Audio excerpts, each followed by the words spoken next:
Nós temos... Boa tarde, sejam muito bem-vindos ao debate Festivalzinho, parte da programação do 54º Festival de Brasília do Cinema Brasileiro. Esta edição do evento tem como tema o futuro do cinema e o cinema do futuro, e muitos dos assuntos que serão tratados por aqui dialogam diretamente com essas questões, como formatos híbridos de realização e exibição, novas tecnologias e também os próximos desafios que cineastas, espectadores e produtores de festivais de cinema terão de enfrentar. Meu nome é Marcela Frechiani, serei sua produtora de sala, na qual terei a satisfação de contar com a participação de nossos convidados. São eles, as mediadoras Elizabeth Bulara e Maria Alva, do Cineduc, Marcos Magalhães, cineasta de animação com curta As Novas Aventuras do Kaiser, Vilma Martins, diretora de 5 fitas, e também Heraldo de Deus, Humberto Rodrigues, diretor de Stoneheart, e Vivian Moura, diretora de Cidade Descoberta. Nessa tarde, vamos debater os 4 filmes selecionados para formar um público exigente com a qualidade dos filmes. Se faz fundamental apresentar o cinema brasileiro às crianças e jovens, convidá-los ao prazer de ver obras que tocam em temas importantes de forma poética ou divertida, com linguagem e estéticas inovadoras, além de valorizar filmes que ficaram na história. A seleção de curtas-metragens apresenta o que há de mais atual na produção nacional, o poético cinema... E a participação de vocês que estão nos acompanhando online é muito importante. Para participar, vou estar colocando as instruções pelo chat, ok, pessoal? Passo a voz às nossas mediadoras e ótimo debate. Quem começa? Posso começar. Já que eu estava aqui com alguma dificuldade, eu só queria chamar a atenção para um detalhe importante. Nós fizemos um esforço para que a gente tivesse também a voz dos jovens nesse debate. Tanto Maria Alva quanto eu temos muito interesse, e acredito também que os autores aqui presentes têm muito interesse em ouvir a voz do público. E, no nosso caso, é a voz dos jovens. Né? Nós escolhemos esse segmento de jovens para poder conversar. E a gente acha muito importante que o público dos cineastas consigam ser ouvidos. Eu acho que isso enriquece a experiência de todo mundo. Infelizmente, a gente sabe que dezembro não é a melhor época para a gente convidar jovens. Primeiro, porque a gente sempre convida jovens através da escola, que é o nosso melhor mediador, por exemplo, para trabalhar com jovens. Em dezembro, as escolas já terminaram suas atividades, né? Ainda mais num ano como esse, que, além do ensino à distância, que foi necessário nesses 2 anos nossos de pandemia, nós tivemos ainda a adaptação das escolas e dos alunos ao ensino híbrido e, finalmente, ao ensino de novo presencial também. Isso tudo cria muita confusão aqui, e a gente ficou com pouca gente, mas algumas jovens acolheram a nossa convite e se dispuseram a ver os filmes da mostra que nós fizemos, nós selecionamos os filmes para jovens. É bom a gente deixar claro que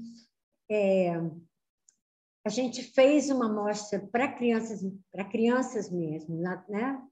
De crianças até pré-adolescentes e outra para adolescentes até 17 anos, que é essa mostra que nós vamos conversar sobre ela hoje. Né? Então, nós primeiro vamos agradecer a presença dos diretores e a presença dessas jovens que resolveram conversar sobre os filmes com a gente. Tá? Eu vou passar a palavra para a Maria Alva, que é uma pessoa que tem mais de 50 anos de experiência com esse trabalho. é uma referência, um farol para quem trabalha com cinema e educação, e vamos ficar felizes de conversar com os diretores e de conversar com a Maria Antônia, com a Isadora, tá? Eu só queria dizer uma coisa importante. Aqui na minha casa está caindo um temporal fantástico, com direito a todos os ribimbões que a gente ouve num temporal. E eu tenho um certo receio que a minha internet fique com alguma instabilidade. Se for o caso, eu vou pedir muitas desculpas a vocês, mas a mais prejudicada serei eu, que vou estar com o problema de ouvir esse debate, que eu sei que vai ser muito rico, tá? Maria Alva, está com você a bola. Então, primeiro queria agradecer o convite da direção do festival, Silvio Tendler e a equipe, por convidar o Cineduc, e além do Cineduc, o Jurandir Costa, que também participou da curadoria, a escolha dos filmes para o festival. Fizemos questão de escolher um grupo para menores, né, alguns filmes para crianças, e outro grupo para jovens, para crianças os jovens a partir de 12 a 17 anos. Então, o debate de hoje é sobre esses maiores, quer dizer, os filmes escolhidos para os maiores. Eu tenho uma recordação muito bonita do festivalzinho, do Festival de Brasília, quando ele começou.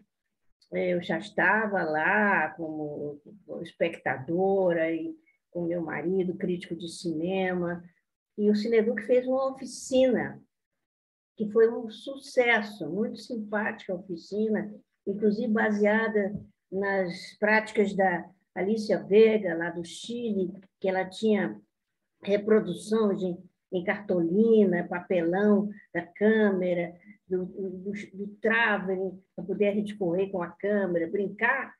E eu me lembro que quem foi aluno dessa oficina foi o Pedro Rocha, filho do Glauber Rocha. A gente conhecia bem a mãe dele, que já faleceu. Ela trabalhou comigo na Embrafilme, então ela estava presente no festival, e o filho dela, o Pedro, participou. Depois, mais tarde, ele foi também do júri do Cineduc, no nosso festival infantil. Então, eu acho isso, a insistência em que os alunos participassem desse debate foi muito importante. Insistimos várias vezes. É como a Beth disse, sendo dezembro, fica mais difícil, né, o contato com a Secretaria de Educação e diretamente também com as escolas, por não terem mais as aulas, ainda mais nessa época que não tem as aulas presenciais.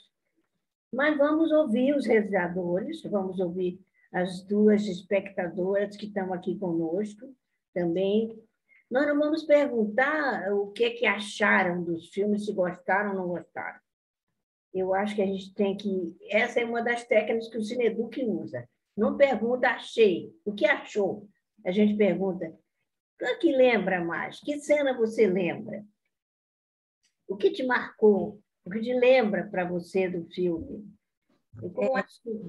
Então. Queria acrescentar uma coisa interessante. Essas duas jovens que acolheram o nosso convite, elas são lá da região norte. Nós temos aqui um filme que é do Amazonas e um filme que é de Rondônia, nessa seleção.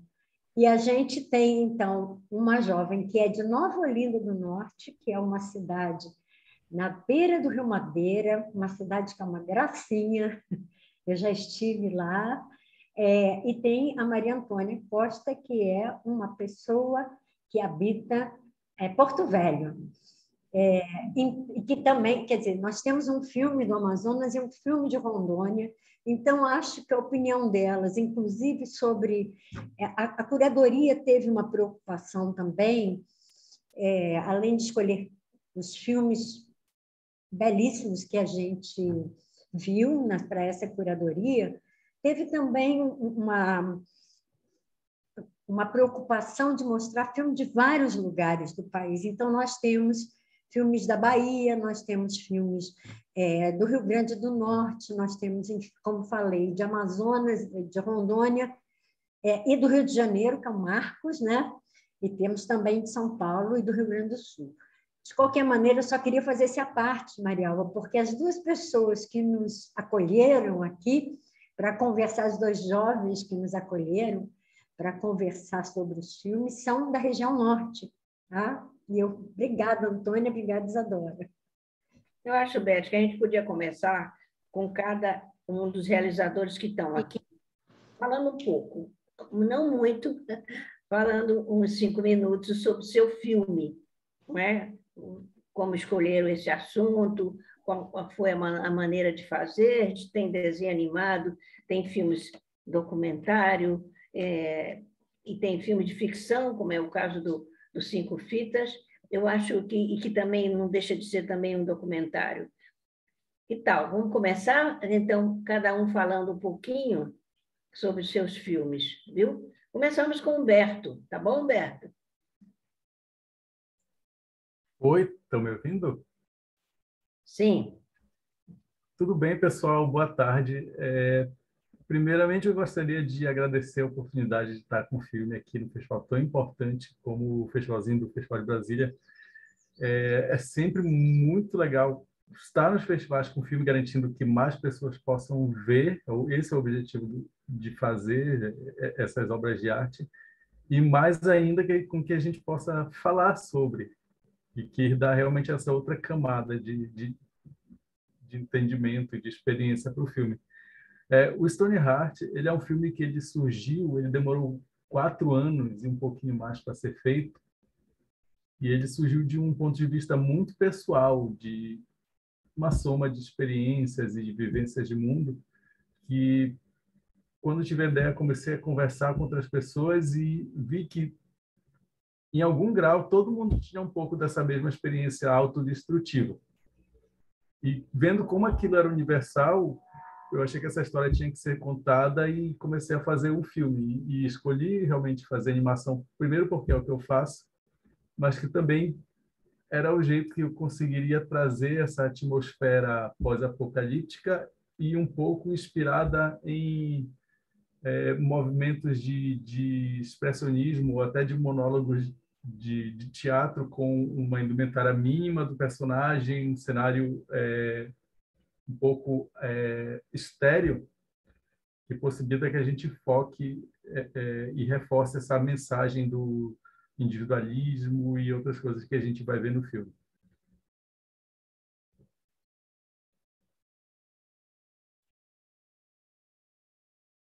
Você está muda, Mariel. É mesmo. Ui.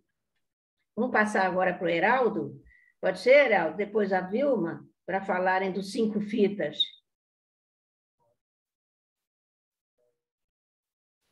Uma grande alegria estar aqui no festival. O filme 5 Fitas, ele começou a ser gestado. Não está ouvindo, Heraldo. Heraldo, acho que... Também não estou ouvindo. Acho que está com o microfone muito baixo, qualquer coisa assim. Melhorou agora? Sim. Sim. Então, gente, voltando, queria dizer que é uma grande alegria a gente estar aqui no Festival de Brasília. O filme 5 Fitas, ele começou a ser gestado há 4 anos atrás, né? Numa matéria que eu e Vilma estávamos fazendo aqui na Universidade Federal de roteiro. O filme tem muito de uma história familiar, né? O meu tio fez um filme na década de 80 chamado 5 Fitas. Eu procurei muito esse filme para assistir, não consegui assistir. Tudo que a gente tinha de lembrança era uma foto, e a partir daí eu resolvi contar uma nova história que tivesse o mesmo título. E aí eu e Vilma estamos nessa empreitada desde o começo, escrevendo, passando por laboratórios. E no início do ano passado a gente teve a alegria de rodar esse filme na Lavagem do Bonfim. A gente costuma dizer que ele foi produzido no momento certo, porque depois disso veio pandemia e até hoje não teve mais lavagem. Talvez no ano que vem também não tenha. Então o filme ele foi realizado no momento exato. Vou passar a palavra para a Vilma, se ela quiser falar mais alguma coisinha também. Eu também queria só agradecer, e pegando nesse caminho aí, a gente estava falando da da dificuldade que foi as aulas, né, de estar essa coisa presencial e estar, né, a gente está vivendo momentos muito difíceis, né, e eu acho que Cinco Fitas acabou se tornando também um filme essencial para esse momento, talvez até por isso que tantas pessoas têm dado um retorno, assim, sobre, né, sobre estarem emocionados com o filme, porque é um filme que fala sobre família, sobre fé, né, sobre essa relação de irmãos, a relação com a avó, que são super temas que tanto eu quanto o Heraldo a gente vive, né, os dois foram criados com vó, bem presente em casa, temos irmãos da mesma idade, de fazer traquinagem, de inventar história, e então, quando você fala assim que é um documentário, também tem muito porque isso, porque a gente gosta de contar nossas histórias nossas, né, nossas vivências cotidianas, e esse cinema negro que a gente também se propõe a fazer, né, contar nossas histórias, contar sobre duas crianças negras em Salvador que têm o direito a se aventurarem, a fazerem traquinagem, depois leva bronca, mas que vivem, né, que não morrem, que estão vivos, que são crianças e que têm famílias, né, acho que é muito importante a gente lembrar nesse momento isso, que a gente acabou perdendo um pouco, muita gente morreu, muita tristeza acontecendo, e a gente lembra da importância da família, acho que é essencial. E da fé, né, também. Que Salvador é uma cidade muito de fé, e de muita celebração e energia, e acho que é isso. Obrigada de novo pelo convite, muito feliz de estar aqui, de poder trocar com o público jovem, né? Que a gente até hoje não conseguiu fazer uma exibição presencial, né, Heraldo? Com os atores, que é fazer aquela junção de todo mundo da equipe. Então é sempre bom nesses espaços poder ouvir outras pessoas e o público. Obrigada.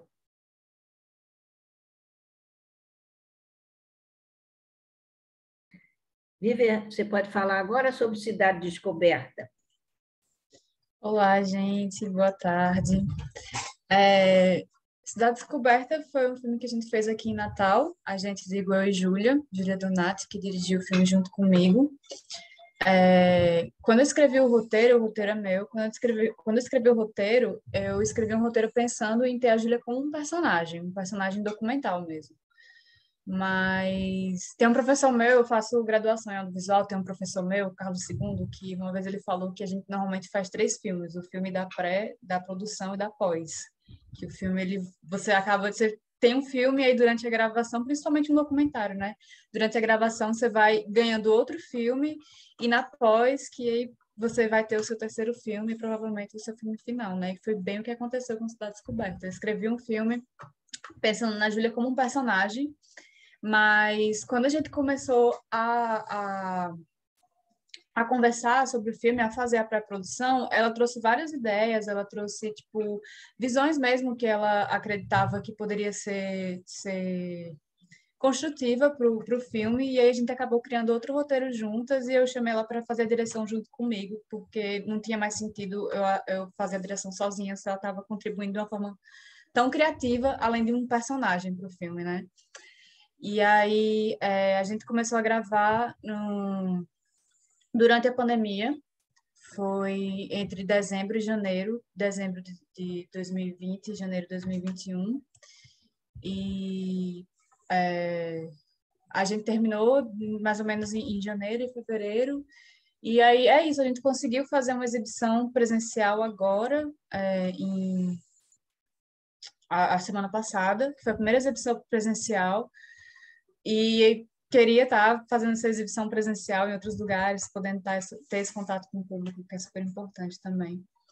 E o filme ele fala sobre as nossas experiências dentro da cidade daqui de Natal, enquanto pessoas que andam de skate e acabam enxergando a cidade de uma outra forma por estar andando de skate e por estar presente no agora, por estar vivendo esse momento, estar percebendo o que está acontecendo ao seu redor durante a cidade, estando com uma escuta e uma vista atenta para o momento. Eu acho que o filme é bem sobre isso.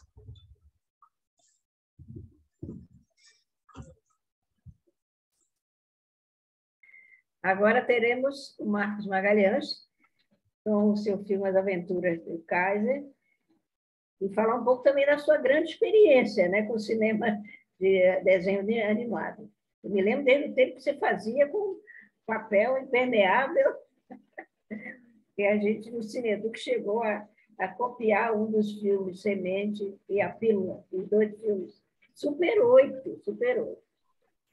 Marialva, muito importante aí na minha carreira, foi uma pessoa que deu incentivo, né? E deu aulas de animação para o meu irmão. Então, eu fiquei com vontade de... Aulas de cinema, né? Com o Cineduc, grande Cineduc.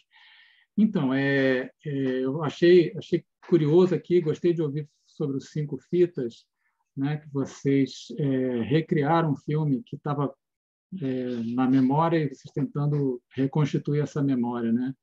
Então, tem um paralelo com o meu filme. Eu ainda não assisti o filme de vocês, mas eu imagino que seja bem diferente, mas tem esse fio assim da gente querendo recuperar a memória, né?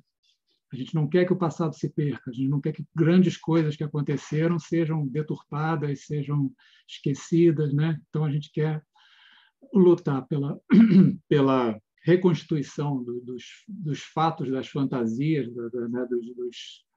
dos desejos, né? De antigamente.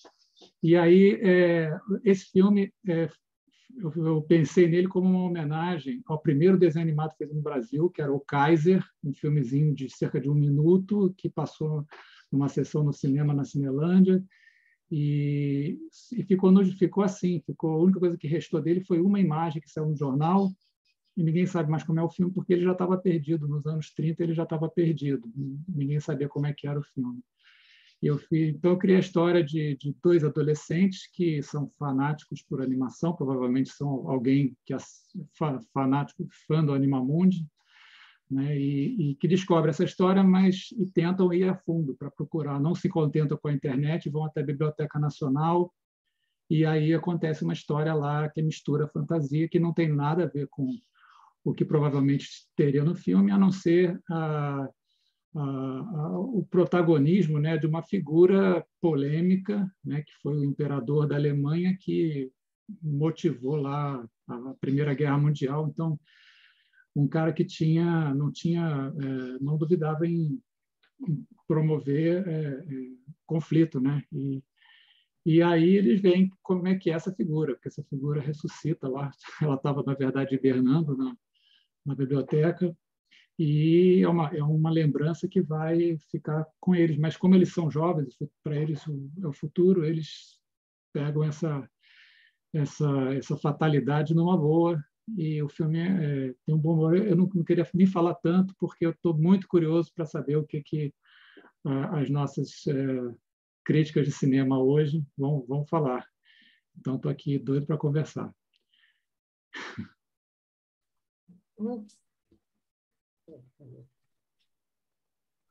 Então, quem gostaria de começar? Maria Antônia ou Isadora? A Maria Antônia para falar. Oi, vocês estão me ouvindo? Estamos sim, o áudio está bom. Vamos lá. Então, eu gostei bastante de todos. Mas o que eu mais gostei, eu acho que foi as Aventuras de Kaiser. Porque era um personagem, e aí 2 adolescentes, eles queriam descobrir mais sobre o personagem. Aí um invade a ala que não podia, e aí ele liberta o personagem, e no final eles têm que tentar aprisionar de novo o personagem, que senão ele vai destruir a cidade. Agora eu passo a palavra para a Isadora para ela falar sobre o Kaiser. Aí depois eu falo sobre o outro. Eu gostei de todos, mas o que me chamou muita atenção foi o Stonehouse. Que eu não consegui captar a mensagem que ele trouxe, porque eu fiquei com muitas hipóteses na cabeça. Você tem alguma pergunta a fazer, Humberto, hein, Isadora, sobre o filme? Por que você gostou mais dele? O que ele falou? O que esse filme fez você sentir, perceber? Eu percebi muitas coisas.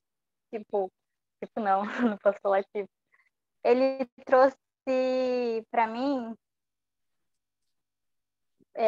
uma hipótese de aprisionar a Flor.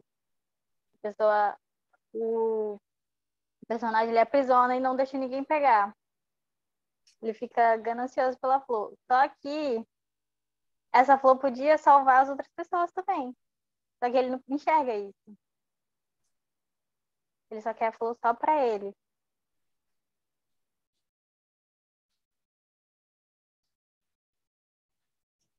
Aí eu queria perguntar do autor e diretor, produtor do filme, a mensagem que ele traz. Eu percebi muitas coisas, não só uma. Oi, tudo bem, Isadora?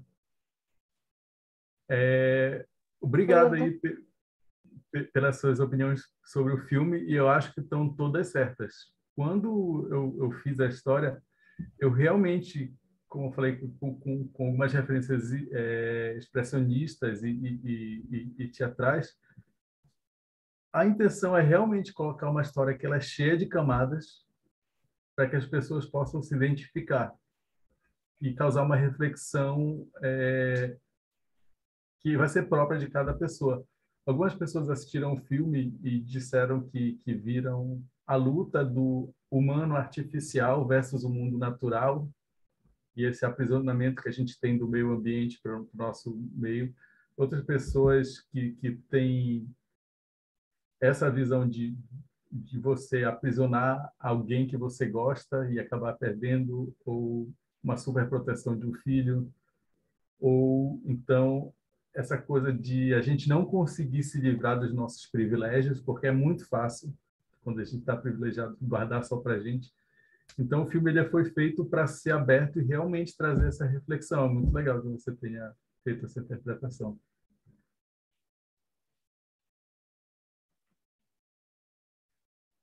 Eu acho Que bom que eu estou certa. Eu acho interessante, justamente a hora que eu vi o filme, a primeira coisa que me veio à cabeça é um embate que eu tenho com algumas pessoas que eu conheço. É assim, tem que se apropriar de alguma coisa que gosta, realmente. Desde passarinho, né? Passarinho que foi feito para voar, tem asas e as pessoas prendem para que possam ouvir só elas o canto do pássaro, daquele pássaro. Então, é uma... E como essas são várias questões, né? E assim, a questão de que ele conseguiu se livrar da pedra que o envolvia, mas nem assim ele se livrou totalmente das pedras que o envolviam, né? Parece isso. Eu gostei muito, inclusive, da estética que você usou. Maria Antônia, o que você achou do Stoneheart? Como é que você recebeu? Não é assim, gostei, não gostei, como a Marielva falou, não, porque aí a conversa se encerra muito rapidamente. Quando a gente gosta ou não, é bom a gente saber por quê, né? O que você achou do filme? A flor, eu interpretei assim.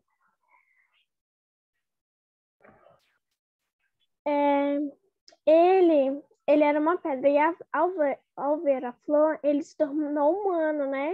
Viveu a humanidade. Aí ele tentou proteger demais, só que ele protegeu tanto que depois ele não tinha contato físico. Aí ele perdeu a humanidade e virou a pedra de novo.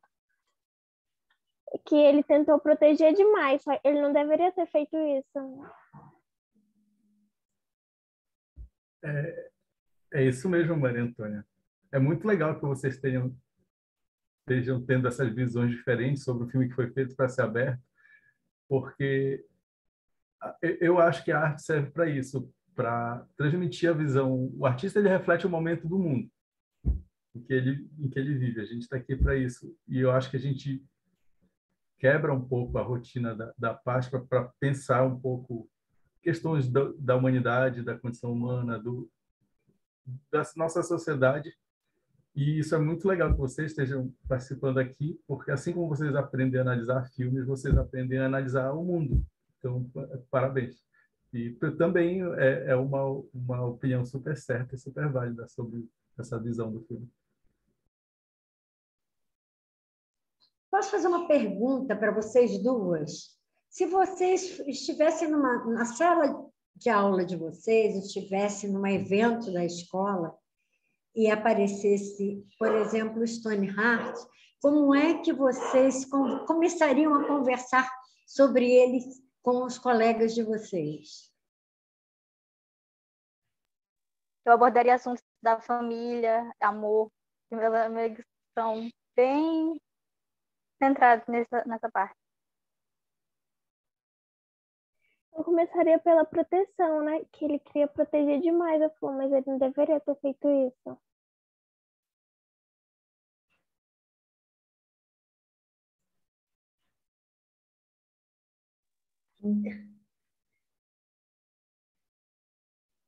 Eu estou sentindo um, olha, mãe, não me prende muito, não. Comentários que vocês possam fazer.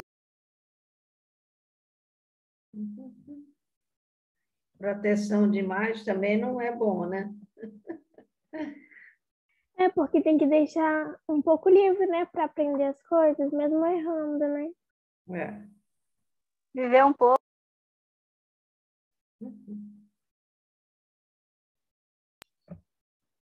Gente, E preservar a natureza também. Então, e sobre os 5 fitas, o que vocês falam sobre os 5 fitas? E as crianças... 5 fitas é o...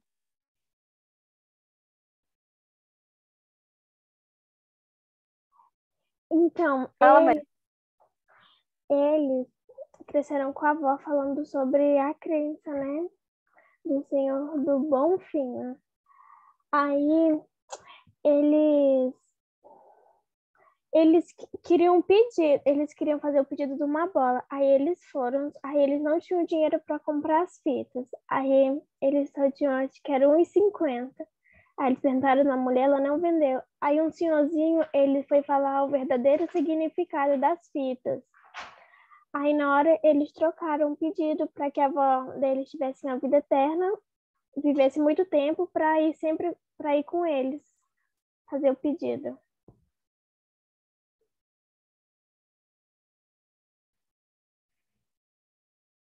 Eu acho que o filme No meu ver, seria mais fácil eles Diga. pedir, ir com a avó deles, não sair escondido.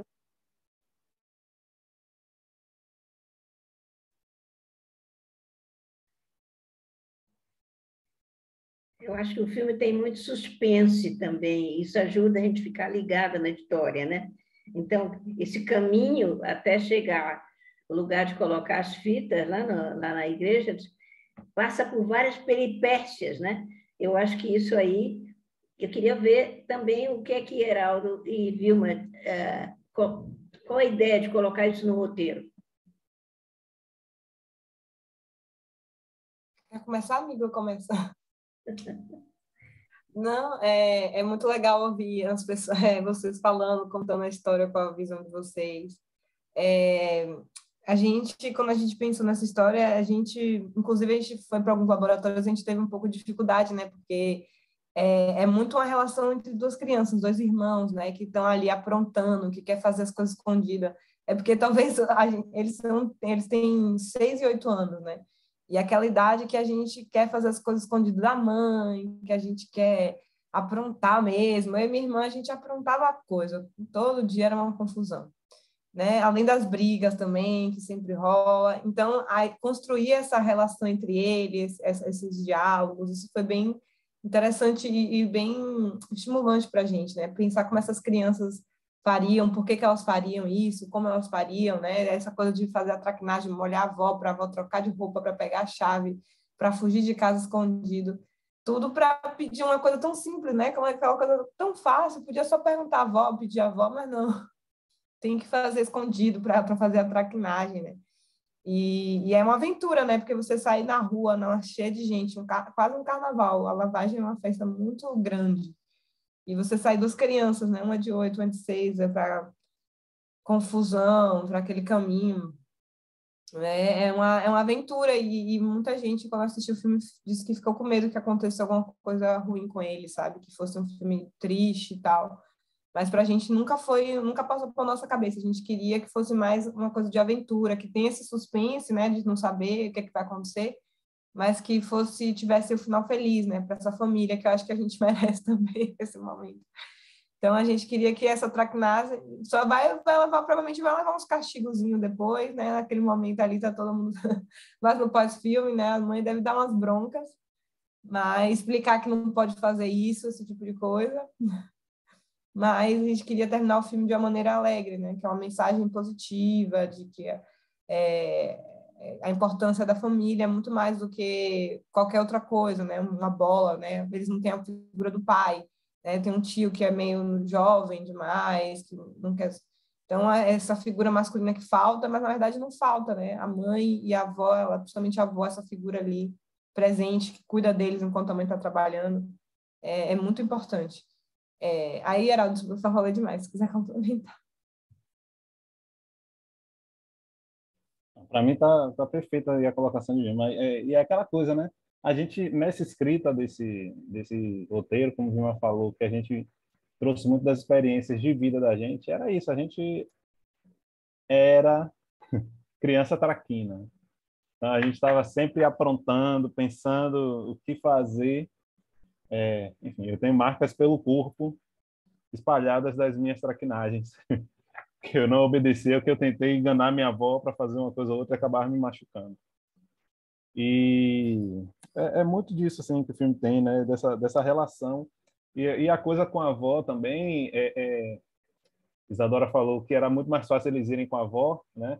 Aí tem umas coisas que estão aí na história que eu queria salientar, que a primeira é a avó, ela já está idosa, né? Já não aguenta ir para o meio de uma multidão, são 8 quilômetros de pessoas andando.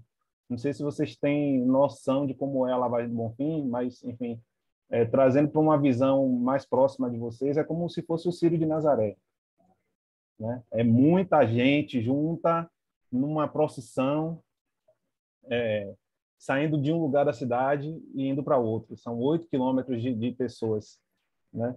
Então, a avó já estava velha, né? E é bacana também que os meninos vão viver essa aventura, porque a gente tem a possibilidade de mostrar como é que a avó deles via a lavagem, como é que ela contava essa lavagem para eles, e quando eles chegam lá, como é que essa lavagem está hoje, né?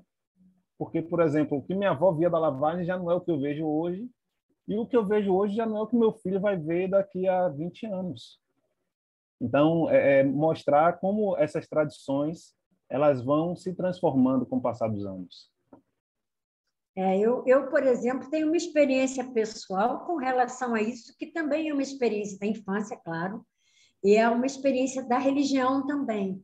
Por exemplo, na minha infância, Cosme e Damião era dia de você se aventurar nas ruas e fugir de casa, realmente, porque pai e mãe não são muito cordatos com essas coisas, e se aventurar pelo Rio de Janeiro, num bairro que eu cresci, que era um bairro com muitos aspectos diferentes, e que realmente era uma festa da criançada, era uma aventura. Algumas pessoas você conhecia que davam doce de Cosme e Damião, outras não, mas você ia também com risco de se perder. E hoje em dia também eu já não vejo a mesma coisa, não vejo nada parecido com isso, apesar de ver muita gente ainda, muita criança, muito adulto indo buscar doce. Eu acho que o móvel é outro, bastante diferente, e que, infelizmente, nós temos também, a gente não pode ignorar, a questão do preconceito religioso, que também tem atuado e com o qual a gente tem o dever, né, de combater para que se preserve o direito das pessoas terem as suas crenças e os seus hábitos, seus costumes, né, religiosos. Por isso, a hora que eu vi, eu me lembrei também da minha infância e da minha busca pelos doces de Cosme e Damião. A brincadeira mais fantástica era chegar em casa, abrir aquele monte de saco de doce dentro de uma vasilha e aí escolhendo a ordem em que você ia comer cada doce. E eu até hoje gosto muito de Cosme e Damião também. Eu não sou uma pessoa religiosa, mas alguns aspectos religiosos eu gosto de conferir ali. E eu queria perguntar tanto para a Maria Antônia quanto para a Isadora se elas conhecem essas coisas, se elas têm alguma referência ou alguma prática parecida com essas.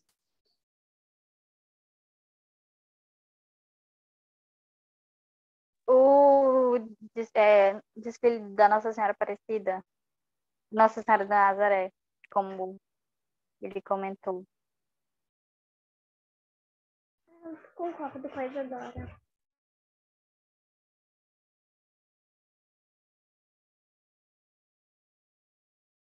Agora eu queria ver o que vocês têm a perguntar, já que tem a possibilidade de conversar diretamente com a realizadora do filme. O que vocês têm a perguntar com a Vivian sobre Cidade Descoberta?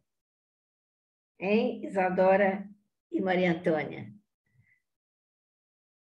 Eu achei bem inovador as mulheres andando de skate, porque aqui é praticamente meninos que andam, mas eu tenho vontade de andar e achei bem interessante elas andando, fazendo manobras.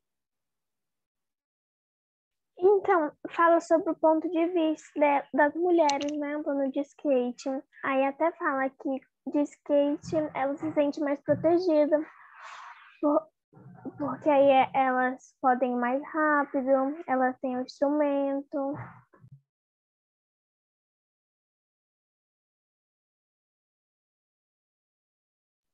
É engraçado também, por exemplo, o que é uma cidade descoberta, né? Ela não é nenhuma criancinha, ela já está uma mocinha, né? Uma jovenzinha. E, portanto, ela deve conhecer a cidade que ela mora. Vivian, por que a cidade descoberta quando você entra, né? Entra não, quando você sobe num skate e sai andando? O que significa? Que descoberta é essa que vocês fazem de uma cidade que vocês já conheciam? Muito boa essa pergunta. A gente trouxe esse nome justamente por estar vivendo uma nova perspectiva da mesma cidade. Então, é como se a gente estivesse enxergando a cidade realmente de outra forma, porque é isso que acontece. E não só dentro de Natal, que é a cidade que a gente mora, mas em outras cidades também. Quando a gente viaja, normalmente eu levo meu skate quando eu vou para outras cidades. E é outra experiência, você viajar e conhecer uma cidade de skate, você entra em ruas que talvez você não entraria se você tivesse a pé ou se você tivesse de carro, você começa a conhecer pessoas também, às vezes quando você está andando de skate e você encontra outra pessoa de skate na rua, e já aconteceu comigo de eu estar em outro país e estar andando de skate na rua, encontrar com outra pessoa de skate, tipo, você está indo andar de skate? Estou, eu também, vamos andar junto, vamos. Tipo, conhecer uma pessoa em outro lugar completamente aleatório. E aqui em Natal também, a Isadora falou sobre ter visto poucas mulheres e tal, e isso é a minha realidade também, na verdade. Tanto, não só aqui em Natal, mas, tipo, de outras cidades também que eu morei, também era a minha realidade, tipo, de eu ser a única menina. Hoje aqui em Natal está mudando, mas é recente, eu ando de skate desde os 13 anos, eu tenho 25, então faz 12 anos que eu ando de skate. E quando eu comecei a andar, era bem essa realidade de eu ser a única menina na pista. E acho que agora, recentemente, aqui em Natal, começou há um ano, um pouco mais de um ano, tem um coletivo de skate que hoje no grupo no WhatsApp tem quase 100 mulheres. Então, é uma coisa que uma vai incentivando a outra mesmo, assim, de tipo, você, quando não tem a referência de ver outras pessoas que são como você fazendo aquela coisa, você acredita que aquilo não é para você, porque você não se vê, né, fazendo aquilo. Tipo, a gente... eu, pelo menos, até começar a andar, eu achava que era bem, tipo, o que todo mundo fala, que dizer coisa de menino e tal, mas quando eu experimentei, eu gostei, então é pra mim, né? E muitas pessoas chegam de falar, de ver, tipo, eu vejo você andar, me dá vontade de andar também, porque eu sempre tive vontade, mas nunca imaginei que fosse pra mim e tal. E eu acho isso bem importante também, de, tipo, ter referência, de ver outras mulheres fazendo, de estar entrando em contato com elas, mulheres de outra cidade, mulheres daqui, e diz assim, tipo, se você tiver vontade de andar também, não se sinta acanhada por, tipo, ser só você de menina. Quando você começar a andar, vai aparecer outras meninas. Tipo, isso é certo, assim. Você vai, tipo, nem que seja numa cidade vizinha, de outro lugar, quando vai aparecer outra menina e de repente vocês vão ser amigas, e aí vai ter outra menina que nem sabia que queria andar de skate, mas aí vão ver vocês fazendo, vão querer também. E não só no skate, mas, tipo, todos os outros espaços que a gente, nós mulheres, nos sentimos um pouco constrangida por estar, só por ser mulher. Eu acho que, eu sei como é difícil de ser uma mulher e começar a adentrar espaços masculinos, mas depois que você começa, outras mulheres vão chegando e aí vocês criam uma rede de apoio por estar naquele lugar, de criando conexões, de ter experiências semelhantes por ser menina, por ser mulher. E isso é muito massa também. Para além do esporte, para além da prática, para além do estilo de vida, você está se conectando com outras pessoas, é bem legal. Vivian, eu queria fazer uma pergunta. Quais foram as dificuldades que você teve na filmagem, né, para se deslocar, alguém filmando vocês nesses vários travelings e movimentos de câmera? Isso foi difícil? Eu já tenho um pouco de experiência, assim, porque quando eu já comecei a fazer audiovisual por causa do skate, na verdade. A primeira vez que eu segurei uma câmera foi fazendo vídeo de skate. Eu trabalhava no skate shop, numa pista de skate, e a primeira vez que eu segurei uma câmera mesmo, sem ser tipo de celular, foi por causa do skate, foi para filmar as pessoas andando de skate. Então, foi aí que eu percebi que eu gostava de filmar, foi aí que eu percebi que eu gostava de audiovisual. Então, já era uma coisa que já é um lugar que eu estou meio acostumada, assim, de filmar pessoas andando e tal. Mas foi bem interessante também porque em São Paulo, quando eu fui passar um tempo em São Paulo, fui passar mais ou menos um mês e pouco, e aí eu fui procurar meninas que andavam de skate também. E lá eu conheci algumas meninas, as meninas de um grupo chamado Britney's Crew, que é um grupo de skate de meninas que começou no Rio de Janeiro, mas hoje já tem gente do Brasil inteiro. Eu conheci essas meninas em São Paulo e a gente andava de skate lá e aí eu ficava, eu sou de Natal, e elas, nossa, nunca conheci Natal, não faço ideia, nunca fui no Nordeste, sabe? Coisas bem assim. E aí, quando foi no final do ano de 2020, uma delas me ligou e falou assim, a gente está querendo passar o ano novo em Natal. Aí eu, beleza, pode vir, vocês ficam aqui em casa. E aí foi o que aconteceu, elas vieram aqui para casa. E foi justamente na semana que a gente estava gravando o filme. Então, elas participaram também, elas filmavam a gente ia fazendo essa troca, ia revezando. E a gente estava sem equipamento também, a gente fez o filme com a câmera emprestada. A gente não tinha câmera na época que a gente estava fazendo o filme, que faz um ano mais ou menos. E uma das meninas tinha uma câmera, um handcam, que é aquelas câmerazinhas antigas, que você puxa assim, né? E vai filmando na mão mesmo. Aí a gente adotou essa linguagem da handcam também, de ser uma coisa feita por nós, entre a gente, que a gente usa também essa linguagem, mas também por ser uma coisa de falta de equipamento mesmo, uma coisa meio precária. Enfim... acho que essa coisa de se filmar mesmo foi tranquilo, não chegou a ser uma dificuldade mesmo, não. Acho que a dificuldade para a gente foi a questão da pandemia mesmo, porque a gente estava fazendo tudo, interagindo entre si com máscara, até as meninas que estavam aqui em casa, elas ficavam de máscara dentro de casa, a gente não ficava tão próxima e tal, então acho que a dificuldade mesmo que a gente teve durante o filme foi essa questão da pandemia. Eu acho até que seria outro filme, a gente teria ido para espaços mais movimentados até se não fosse a questão da pandemia, mas como a gente não queria se arriscar dessa forma, nem arriscar as meninas também que acabaram indo com a gente, e a gente ficou indo em lugares mais isolados, assim, né? Com menos pessoas.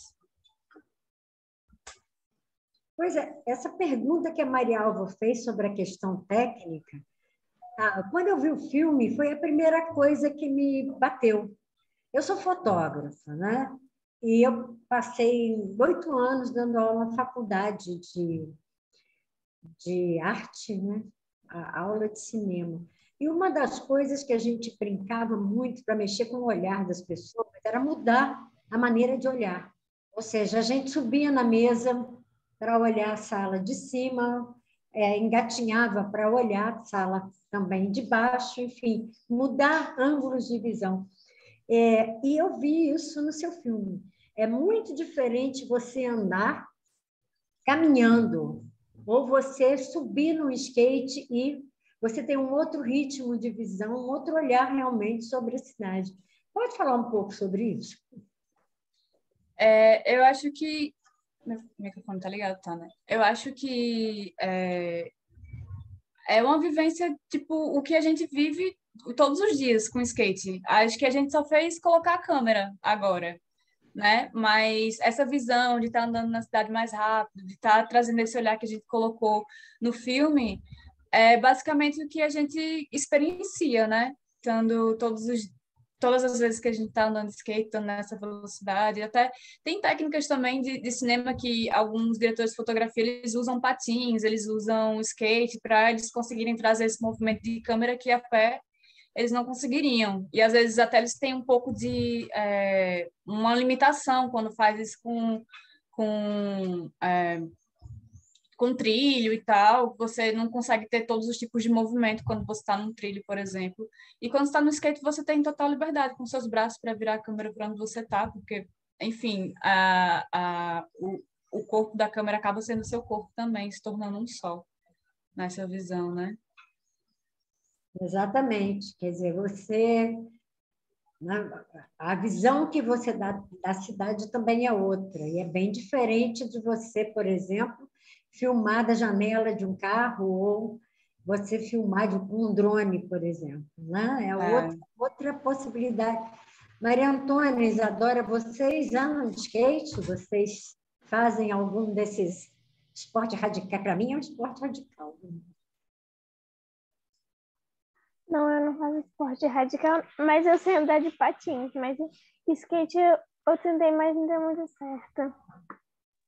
Skate eu tentei também. Gosto de bicicleta.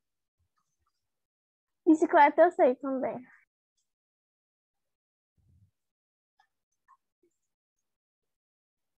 Gente, cadê o Marco? O Marco saiu? A gente agora ia fazer umas perguntas para o Marco também sobre o trabalho dele, né? Não só sobre esse filme, mas o Marco tem uma filmografia bastante rica, mas eu acho que ele saiu da sala nesse momento, né?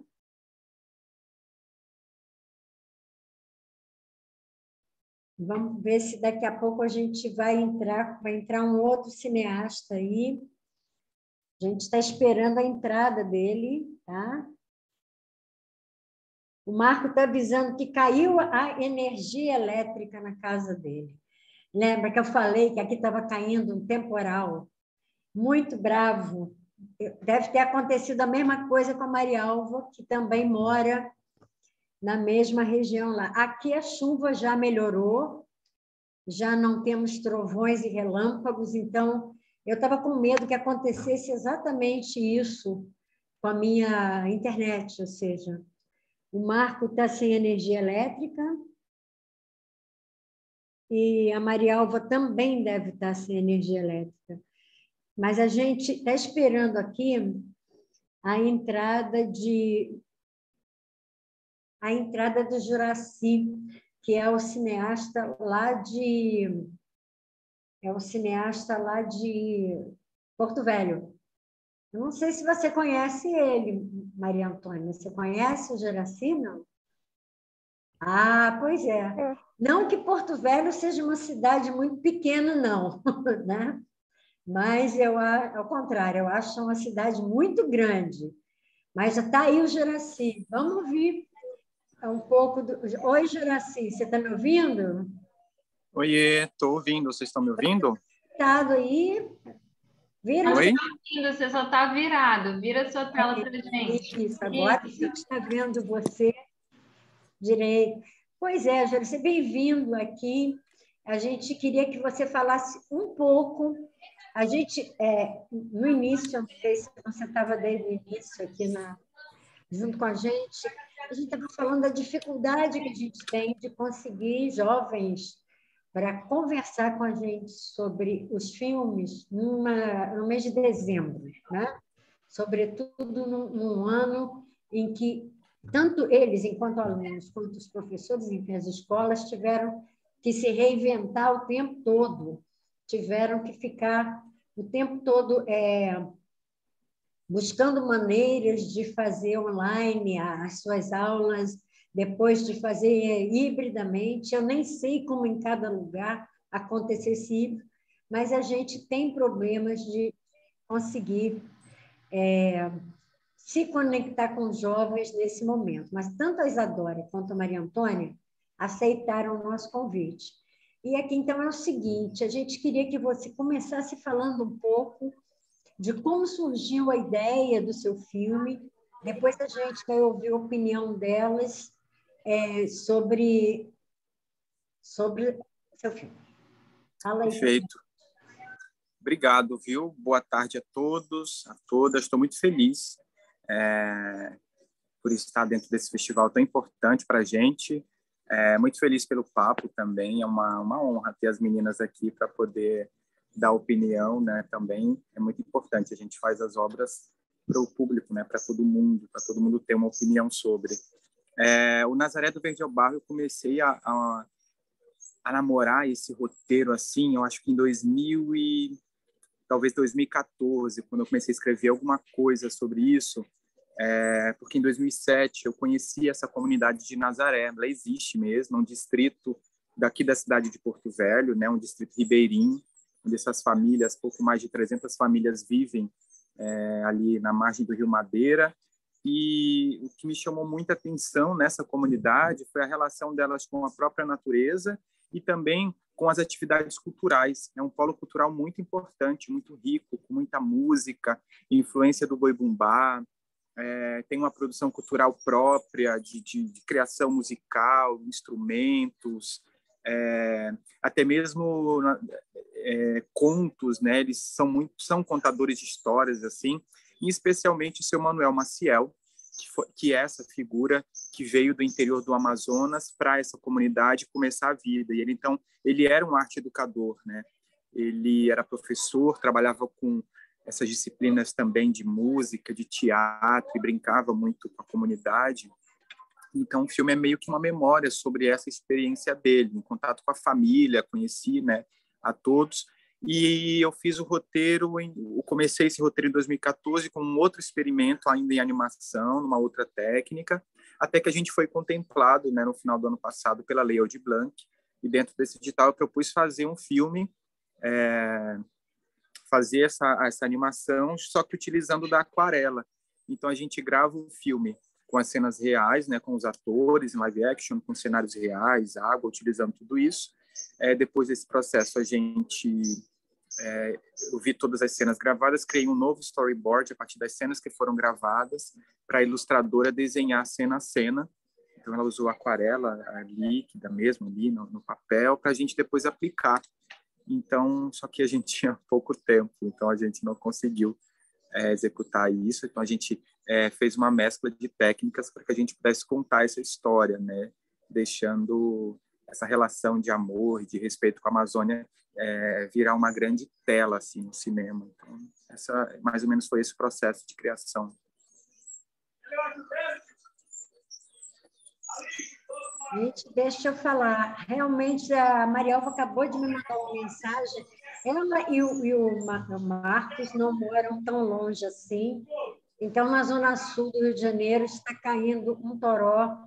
O daqui, como eu falei, já passou, está chovendo, mas enquanto toró mesmo, ele já se foi.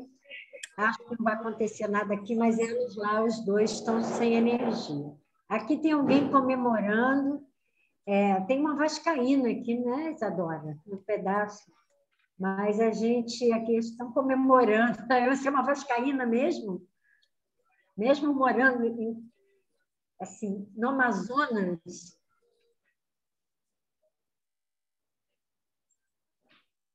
Mas eu gostaria, então, que se vocês não querem comentar o filme Juraci, que é como ele falou, é uma técnica bem diferente daquelas que a gente costuma ver, né? O que vocês acham? Aqui. tem uma comemoração.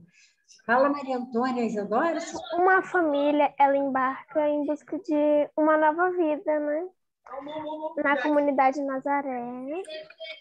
E aí lá eles vão criando afeto, né? Laços, e aí mostra no período da cheia e no período normal. Eu achei bem interessante.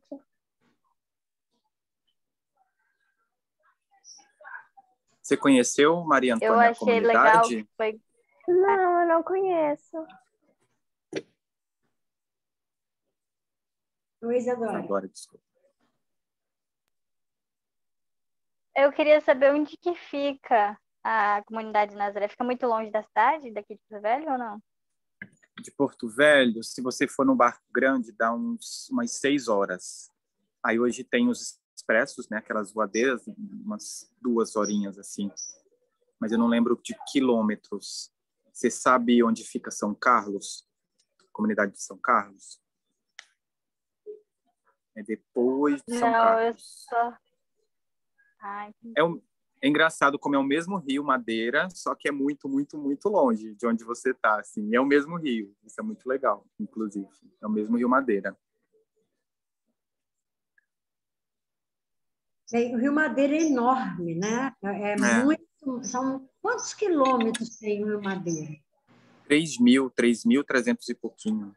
Pois é, a gente, num projeto maravilhoso chamado Amazônia das Palavras, qual eu participei na primeira edição, que foi presencial. A gente saiu de Manaus, pegou o Rio Negro, o Rio Amazonas e desceu o Rio Madeira até Porto Velho. São muitos dias de caminhada de barco, né? Mesmo contando que a gente para fazer o trabalho nas cidades da margem, né? Inclusive em Borba, enfim, Nova Olinda do Norte, em vários outros lugares. É um rio enorme e que tem características um pouco diferentes em cada momento também, né? Em cada lugar. Mas a primeira coisa que eu percebi é que o nome Rio Madeira tem tudo a ver com o que o rio é. Na época da cheia, corre madeira, que é perigosíssimo até, né? Para os barcos, é muito perigoso. Eu passei também uma vez 4 horas de voadeira vindo de um Resex até Porto Velho e realmente é apavorante. Então, eu fico imaginando como essa população se estabelece, mas depois ela é obrigada a sair. Explica melhor isso para a gente, porque eu não entendi muito bem se essa migração é comum ou se foi o caso apenas naquele momento. Perfeito. A gente percebe ciclos dentro do mesmo filme, né? Quando essas famílias começam a vir para Rondônia, a gente está falando dos anos 70, anos 80, a gente tem os ciclos, né, que se passaram aqui, os ciclos da borracha, o ciclo do garimpo. Então, a gente tem esse fluxo muito constante. A gente tem muitos amazonenses também, né? Especialmente nessas comunidades ribeirinhas. Então, a primeira viagem que a gente tem nesse processo, essa família que sai do Amazonas, e aí eu preferi não mergulhar muito nesses motivos, mas eu queria engatar nessa construção a partir de quando eles estivessem na comunidade. Quando eles chegam na comunidade e criam, de fato, esse elo, até que a Maria Antônia está falando aqui, de carinho, de respeito com o lugar, o rio, ele é o tempo, né? O rio, ele é quem dita o ritmo daquele lugar, o rio, a floresta. E uma das primeiras versões assim do roteiro, essa família, ela apenas saía e deixava o lugar, sabe? E aí, voltando a conversar com as pessoas, né, envolvidas, que vivem de fato ali, inclusive a Fernanda, que é produtora, que sempre está nessas viagens, conhece bastante, a gente se questionou, mas vem cá, mas eles voltam, porque essas pessoas vivem nessa comunidade, eles compreendem esse espaço e sabem trabalhar isso. É claro que tem toda a dor, tem todo o sofrimento de você perder parte das suas coisas, a casa, mas é um movimento que acontece na vida do ribeirinho, E eu quis trazer isso, sabe? E que eles retornam, porque não existe um outro tempo ou espaço para eles. Eles não querem viver nessa cidade de pedra, de concreto que a gente tem em Porto Velho, sabe? O que aconteceu bastante também recente, né, com o ciclo das usinas aqui no Rio Madeira, foi as usinas trazerem pessoas que moravam nessas comunidades por conta de alagamentos, né, que iam acontecer, e trazer para morar em Porto Velho. As pessoas entravam em depressão, não se acostumavam com aquele quintal de concreto, que não podiam plantar, não podiam colher, não podiam tomar banho de rio. Então, é um processo muito dolorido para eles. Então, no filme, eu decido fazer esse retorno de volta para casa, entendendo esse tempo do Rio como o meu marco ali dessa narrativa, sabe? É ele que precisa dizer. E as pessoas dentro dessas famílias, elas entram nessa viagem. E é muito diferente, assim, é muito diferente ver. Na estreia do filme, tinha o ator que se beija, né, com a menina. Ele é da comunidade, nasceu na comunidade, e aí ele ficou muito impactado com uma das cenas, né, que quando a cheia começa a chegar, ela vem muito rápida, assim, na madrugada, aquela chuva realmente muito forte, ela sobe muito rápido. E aí ele me falou que ficou muito, muito tenso quando começou a ver, porque é meio que um gatilho, né? Então, é uma relação muito, muito própria de quem vive nessa realidade, sabe, Beth? Pois é, isso que é interessante. Você explicou aí qual foi a proposta inicial estética e por que se transformou em outra possibilidade estética, né? Desde o começo do pensar o roteiro até... Como é que você viu essa diferença? Houve um ganho ou você ainda pensava em fazer mesmo da uma primeira maneira que você pensou? Em termos de técnica e estética? Eu penso que eu gostaria de ter assumido a rotoscopia do começo ao fim. Eu penso que teria um trabalho estético um pouco mais primoroso no meu olhar, sabe? Mas eu resolvi assumir o filme com essas outras construções que foram se formando a partir, sabe? Inclusive, tem imagens, as imagens históricas da cheia, que aí no primeiro momento eu não tinha exatamente pensado em como fazer, e aí a partir da construção, porque foi muito rápido, eu escolhi separar essas cenas e fazer essa releitura. Então elas acabaram que contribuíram muito assim para eu contar esse peso da cheia. Mas eu mexeria ainda, no filme. Eu queria fazer uma pergunta para as nossas convidadas especiais. O que vocês acharam, Maria Antônia e Isadora, como é que vocês acharam tranquilo entender a proposta do filme do Juraci? Eu consegui captar bem, porque teve a enchente do Rio Madeira, que muitas famílias ficaram desabrigadas aqui em Porto Velho. Eu também entendi bem. O rio cheio. Foi bem... Eu consegui captar bem a mensagem. Eu também entendi bem. E também tem até tem uma rua que eu não me lembro o nome, mas ainda tinha as marcas do rio nas tinturas dos muros. Verdade, Antônia. No filme até tem, quando o rio baixa, até na casinha, se você perceber, de madeira, fica uma bordinha, assim, porque fica muito tempo, né, embaixo d'água, aí realmente fica. Aqui em Porto Velho, né, você está falando que tem ruas assim. É verdade. Mas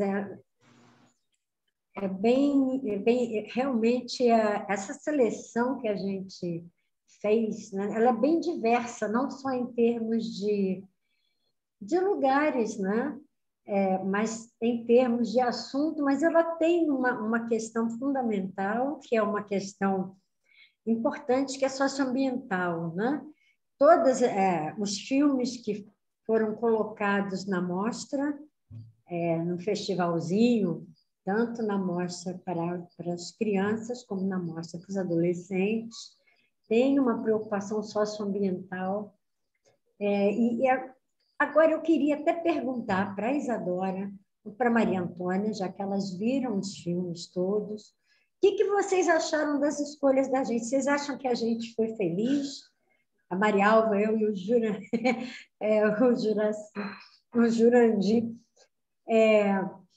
Porque eu tenho, o Jura é meu amigo, então eu chamo ele de Jura, não chamo de Jurandir. Agora eu confundi com o Juraci. Então, o que vocês acharam da seleção que a gente fez? Honestamente. Vocês trouxeram uma realidade de cada cidade diferente, entendeu? Assim, tinha coisa que eu não sabia e agora eu sei, por assistir esses filmes. Te deu vontade de ir a alguma dessas cidades aí que foram mostradas? Natal. Andar de skate com as meninas. Maria Antônia, o que você achou da nossa curadoria?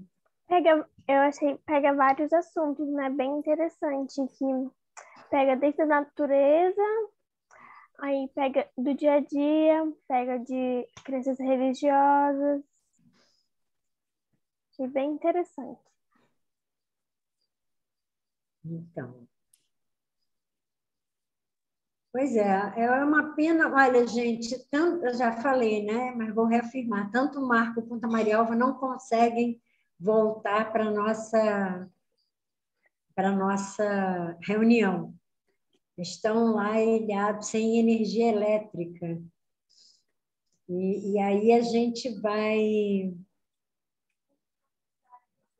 Deixa eu fazer uma pergunta também para vocês. Vocês viram os filmes da outra faixa etária?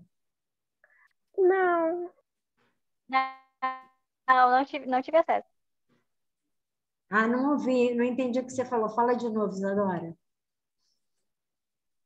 Não tive acesso para poder... Não teve, não. Ok. Aqui pela tela. E os autores aí viram os outros filmes? Como é que foi isso? Me diga aqui como é que vocês viram essa curadoria também. Eu ainda não assisti os outros filmes. Eu vim abrindo abas aqui para procurar todos agora. E estou pensando como ver. Eu também não vi, que estava numa semana corrida de trabalho, de entrega de projeto e tudo mais. Sexta-feira que eu dei uma desacelerada. Eu não vi todos, eu vi Stoneheart. Acho que eu quase fiz uma maratona assim essa madrugada e não consegui ver todos não, mas eu consegui ver Stoneheart, eu vi Aurora. Aurora eu já tinha visto em outro festival também, é um filme lindíssimo. Lindíssimo. Comecei a ver o das meninas do skate, mas era tipo assim, 4 da manhã já, gente. Aí eu não consegui mais. Mas hoje eu termino de maratonar os filmes, assim, que é uma maravilha poder ter essas obras, inclusive da nossa mostra, né? Elas estão disponíveis até o último dia do festival. Então, ainda dá tempo da gente conferir. Gostei de ver, assim. É importante isso, a questão... a gente tem pouca cultura de circulação de curtas-metragens e os festivais são uma ótima vitrine, né? Não só vitrine para o autor ser conhecido, mas para que as pessoas conheçam essa produção. Então, os festivais têm esse compromisso de mostrar o que de melhor está sendo feito em termos de curtas-metragens no país. É muito importante que a gente entenda que o curta-metragem é um gênero em si, porque existe também uma ideia disseminada de que um curta-metragem é um ensaio, ou são ensaios que um diretor faz para poder construir o seu longa, né? Ao contrário disso, eu sou curadora em alguns festivais, e eu conheço gente que é curta-metragista, não quer ser, um autor de longas-metragens. São curta-metragistas, transitam nessa linguagem com muita tranquilidade e não querem outra. E é muito importante, inclusive, que esses filmes possam circular fora dos festivais, possam circular em escolas, né? Por quê? Porque é uma maneira da gente conseguir mostrar a pujança, a beleza, a importância, a criatividade do cinema brasileiro, é mostrar para jovens, para crianças, porque é importante que eles conheçam a obra do Brasil.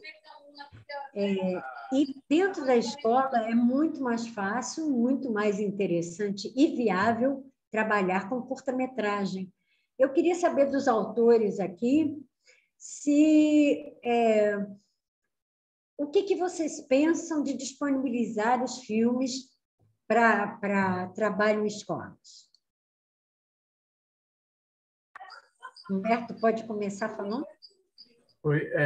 Eu acho super válido. É difícil realmente dar visibilidade para curtas-metragens, principalmente no Brasil. A gente tem muitas obras que às vezes vão ter barreiras da língua, de falar de uma realidade muito específica. O mundo quer ver, mas fica mais difícil falar. Você tem a barreira de dublagem ou legendar e tudo. E eu sempre penso que quanto mais pessoas virem, melhor. O filme é feito para isso. Então, se ele conseguir realmente tocar pessoas, é uma grande felicidade. E, como eu disse, quem interpreta cinema, sabe interpretar o mundo. Beleza.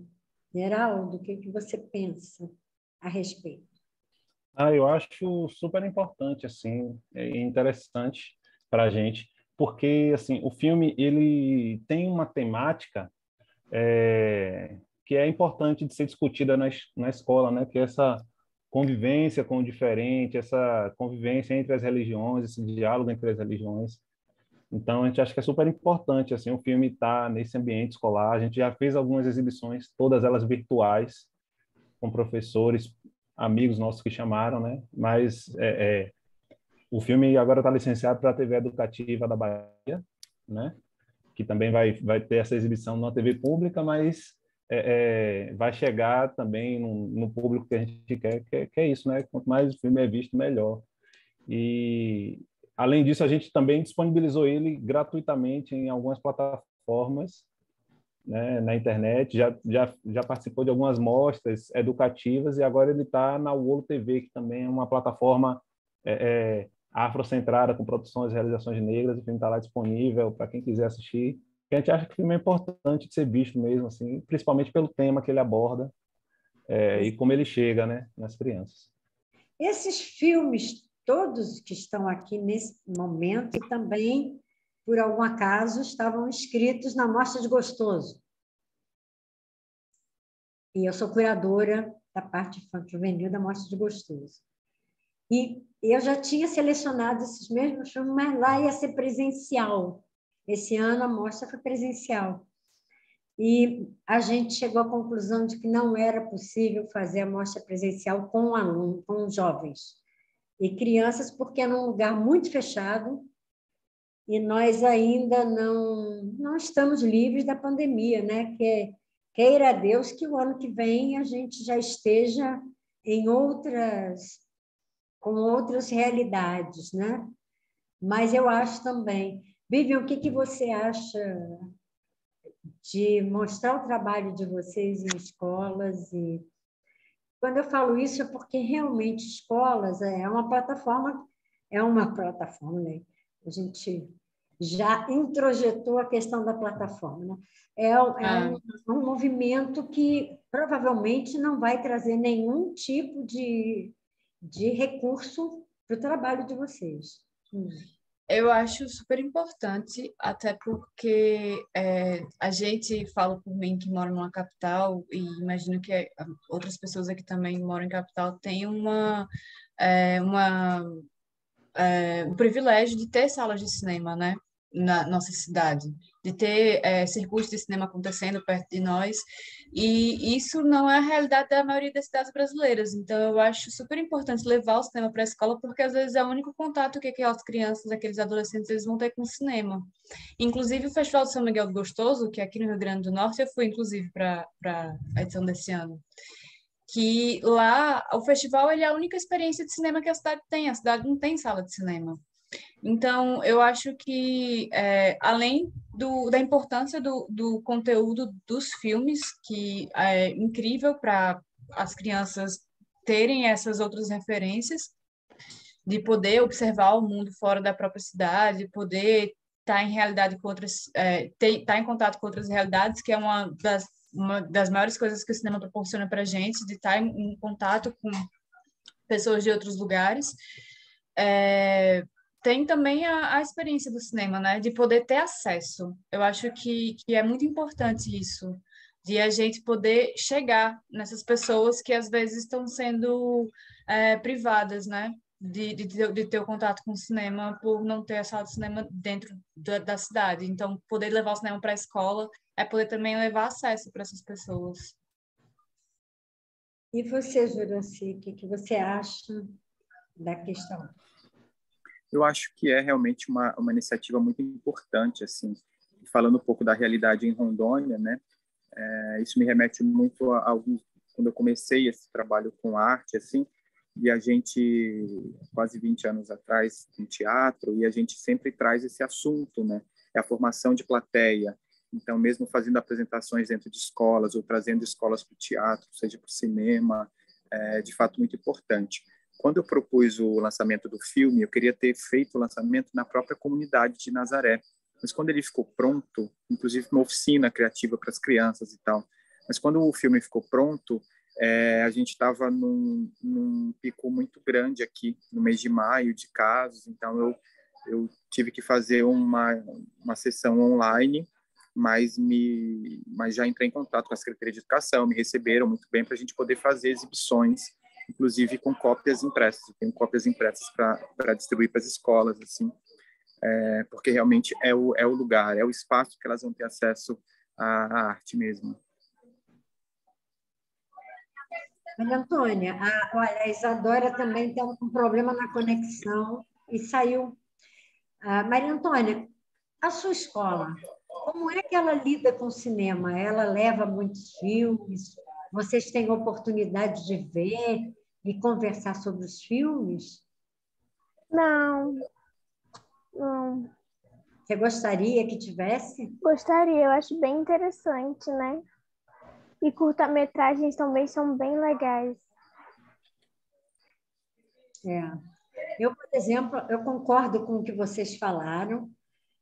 Como a gente trabalha há muitos anos também com esse segmento do cinema na escola, cinema e educação, não só na escola, mas em vários outros espaços, a gente acha isso também. Não se trata de levar um filme para debater tema, né? Tema não é o mais importante, digamos assim. É importante a gente ver como esse tema é abordado na linguagem, com que tipo de estética ele é abordado, enfim.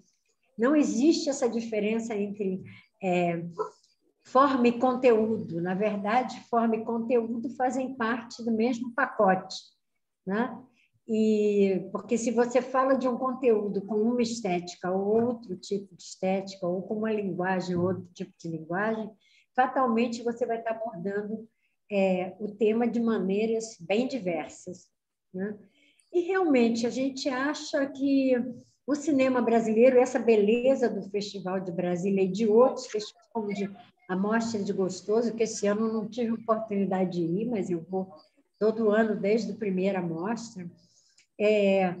A importância desses festivais, a Mostra de Cinema de Tiradentes, que são festivais e mostras que abordam o cinema brasileiro, que eles mostram e fortalecem o cinema brasileiro. Então, é muito importante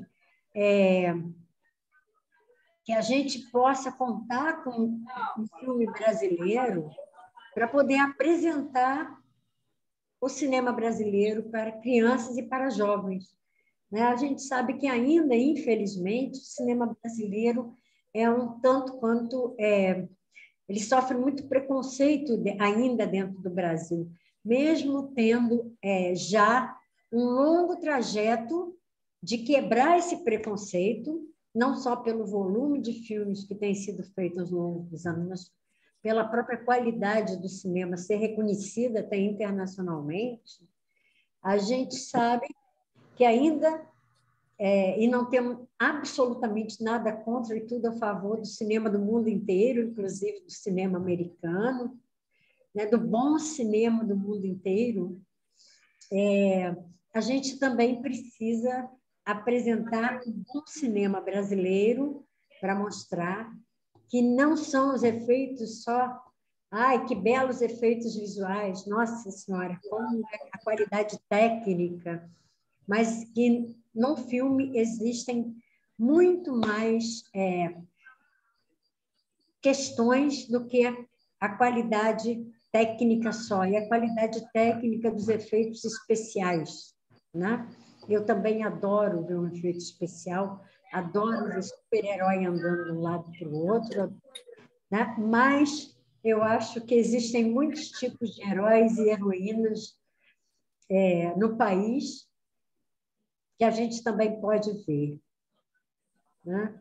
Então, acho que é importante, e houve uma proposta de lei que eu ainda não sei se ela está aí, né? Ela foi proposta pelo Cristóvão Buarque, foi sancionada pela presidente Dilma, só que, na prática, ela ainda não foi regulamentada, que era o fato de se colocar 2 horas de filme brasileiro por mês nas escolas, e ainda não foi regulamentado e ninguém sabe direito como fazer isso, apesar de ter tido muita discussão a esse respeito.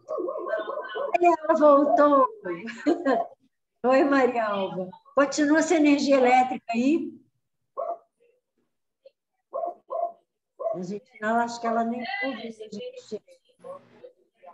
Mas é importante, então, que a gente pense, e para isso também a gente vai precisar não só das pessoas que trabalham com cinema e educação, do professor, que, embora não seja um especialista em cinema e educação, ele quer trabalhar com cinema enquanto linguagem, não enquanto uma outra possibilidade didática, né? Para conteúdos do currículo, digamos assim. Mas a gente precisa contar muito com os cineastas também, com os autores, né? E, enfim, essa é uma discussão que é muito importante. Qual é a sua escola, Antônia? Conta para a gente aí. Então, a minha escola, ela é classe A. Ela é bem interessante, só que eu gostaria, né, que passasse cinemas, eu acho bem interessante. 2 horas seria perfeito. Então, ótimo.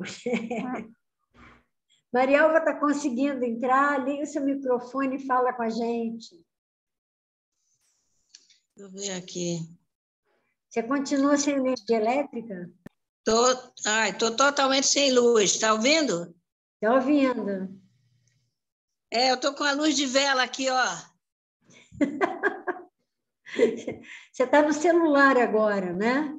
Agora estou com o celular até quando ele der, que ele está ainda com carga e com bateria. Mas foi uma coisa horrível, menino. Bateu porta, janela, uma chuva.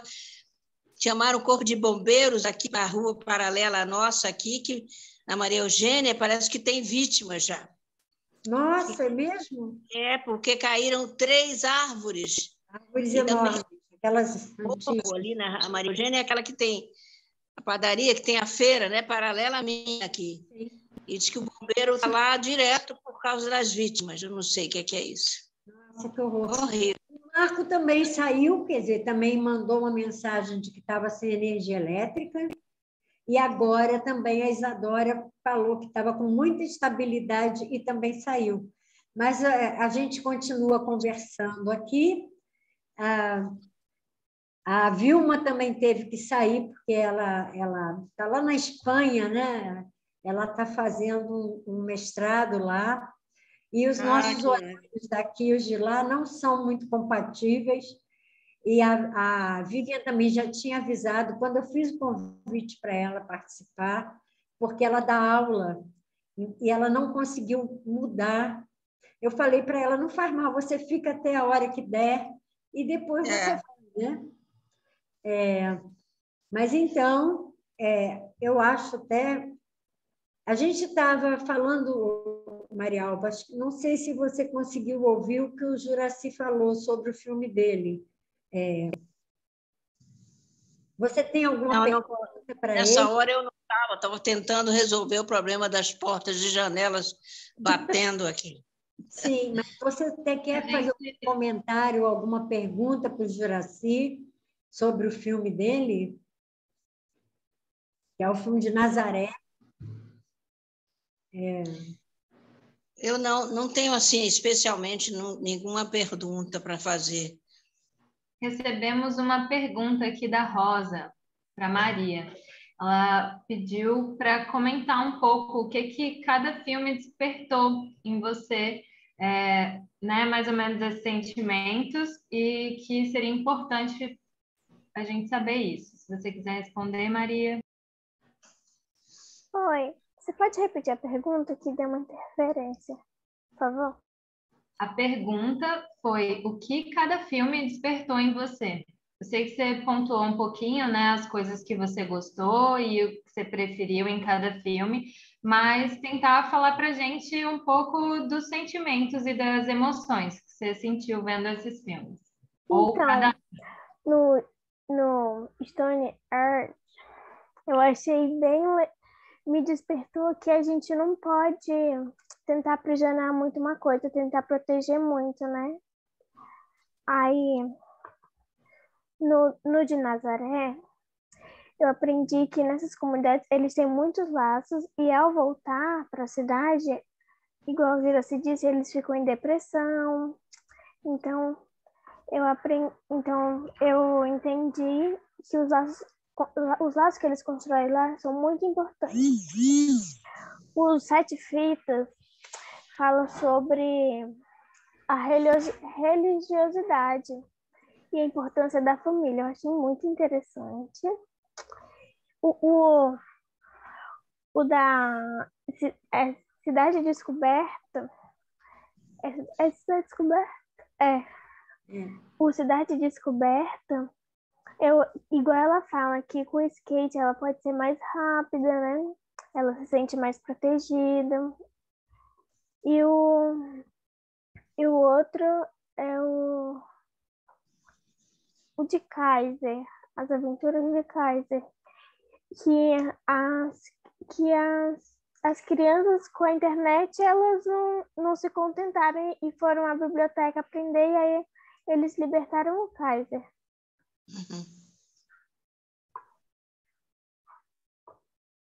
Muito fera, né? Eu acho que a gente traz esse pensamento sobre independência, cuidado, saber entender o meio ambiente, né?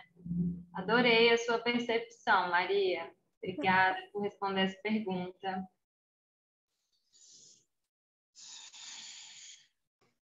Pois é, eu também achei bem legal, né? Infelizmente, a gente teve até outras pessoas também, outros autores, mas que acabaram não vindo para aqui para o debate, por vários motivos, né?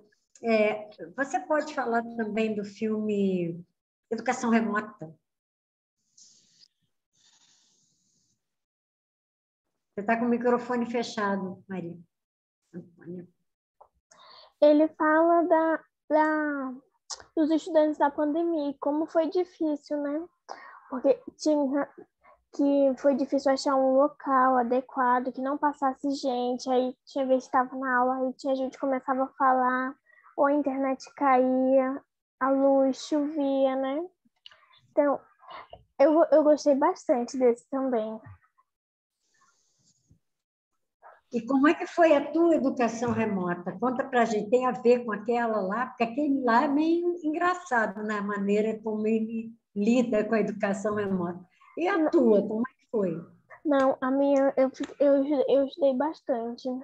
Eu estava de manhã, que na minha escola era aula presencial remota. Não era, era remota, que a gente tinha todo dia o horário de aula. Aí de tarde aí eu estudava mais, por causa que a internet travava, né? Caía, a luz na escola caía também, quando chovia. Você gostou dessa experiência aí? Ou você Eu gostei bastante. gostou? Ou você gosta mais de ir para a escola encontrar os amigos? Que com a educação remota, aí você já fica em casa, mas ir para a escola eu acho bem legal. Aí, mas esse ano eu não fui, só vou ano que vem. Temos um outro filme também, que é Eu Me Chamo Davi. O que você achou desse filme? Como é que ele bateu em você? Ele está contando como foi a infância dele com as memórias que ele tem, com fotos, né?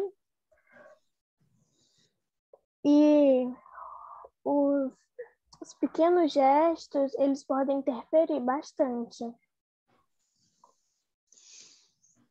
E, Maria, Eu Me Chamo Darwin, ele faz todo em cima de fotografias. Sim. O que é que você achou disso? Eu achei bem legal, por causa que com as fotos aí ele vai contando a história, conforme ele coloca uma foto, aí ele conta a história, aí já muda para outra. Bem legal. Eu também gosto disso, quer dizer, eu pensei, porque facilita, né? Você não precisar filmar, nem que são coisas antigas que você não tem mais as imagens reais, né? Então, mostrar a fotografia é muito importante, a maneira como ele solucionou a questão da filmagem, né? Sim. E o outro, uma rua chamada Aurora? Eu não vi esse não estava na minha lista. Não? Então, de repente, foi uma falha. Mas tá, de qualquer maneira, eu vou recomendar a todos e todas que vejam a programação completa da mostrinha, inclusive a programação para crianças, né? Ou seja, para aquela turminha entre 5 e 10, 12 anos, porque são filmes muito diferentes também. Tem uns que são mais adequados para as crianças menores e outros que são para os jovenzinhos pré-adolescentes, né? E que também, num momento futuro, eu adoraria ouvir a opinião de vocês, tá? Da Maria Antônia, de quem eu tenho um contato e vou ficar em contato, de todos vocês, da Vilma, da Vivian, do Humberto, do Heraldo, do Juraci. Adora. Exatamente. Eu gostaria também de poder saber o que vocês pensaram do resto da programação, ou seja, de toda a programação do festivalzinho, né? Ontem eu revi, viu, Beth, o Aventuras com o Tio Maneco, né, do Flávio Miliaccio, filme antigo, de 1971, e eu senti que o filme ainda é tão atual, sabe? É importante você ver a maneira como ele solucionou algumas coisas difíceis de fazer, né? Ficção científica, fazer o disco voador com recursos muito pequenos, foi tão simpático. E depois eu acho que... Tem uma história engraçada sobre esse disco voador aí na Floresta da Tijuca, né? Fala para eles. As pessoas que chegavam lá ficaram meio espantadas porque acharam que era um disco voador de verdade. As pessoas que visitavam a Floresta da Tijuca. Saiu até reportagem no jornal, né, falando do disco voador do filme, no Jornal do Brasil, na época. Eu acho que o filme deve ter influenciado muito os 3 filhos do Roberto Faria, né, que aparecem no filme, porque todos os 3 hoje são cineastas, né? Também trabalham com cinema. Eu acho que para eles foi uma aventura incrível. E um outro filme que a gente selecionou também, porque acha que é um filme de qualidade excepcional, foi O Menino e o Mundo, que também é uma homenagem e de uma profunda importância, porque ele tem uma narrativa muito interessante para jovens, porque é uma narrativa absolutamente não linear, é um quebra-cabeças muito interessante, além da qualidade estética dele. Tanto é que foi selecionado, ele concorreu a uma das animações Ganhou o Festival de Annecy, né? Sim. Mas esses filmes ficaram só um dia, ficaram ou ficarão, porque eu juro que eu não vi a data de exibição deles. Mas, Antônia, é um filme muito lindo também, que seria muito legal vocês verem, tá? Bom, eu estou bem satisfeita com a conversa. Achei muito importante ouvir, embora com pouca gente representando os jovens, mas as duas convidadas que toparam fazer o debate com a gente foram muito bem-vindas e a gente gostou muito de ouvir, eu adorei. Vocês também? O que é que vocês acharam? Eu adorei a conversa e eu adorei também o encontro, né, de todos nós unimos nossas ideias. Gostei bastante.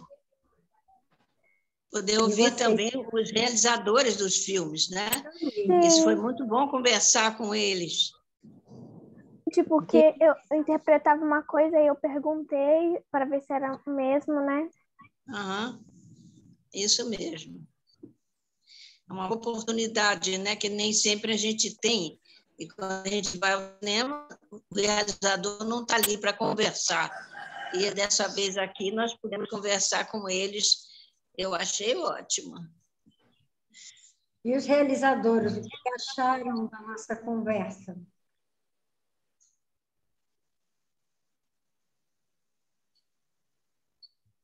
Posso começar?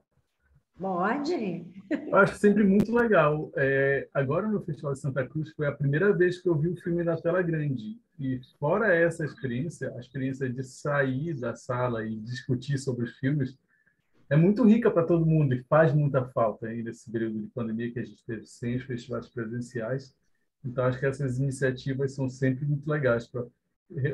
Faz muito falta. A gente faz o filme e quer saber as reações. Não, muito importante mesmo aqui a gente ter as meninas, né, batendo esse papo, com essa visão delas, assim, sobre a obra, as interpretações. Isso é genial, assim, gostei demais. E, claro, poder compartilhar com vocês que pensaram na curadoria, que pensaram em como trazer esses filmes, ouvir as perguntas, as observações, é sempre muito rico. Então, para mim, foi muito valioso, muito importante essa tarde. Eu também gostei muito de bater esse papo aqui. Enfim, o Cinco Fitas ainda não teve essa oportunidade de ser exibido numa tela grande e de ter tido uma exibição presencial, né? E esses momentos assim de partilha têm sido combustível assim para a gente continuar, né? Acreditando assim na potência das nossas narrativas. Acho que foi muito bacana conversar com as meninas também. Elas trouxeram impressões bem legais sobre o filme. E é isso, né? Parabenizar o festival e agradecer a todos também pela partilha hoje na tarde.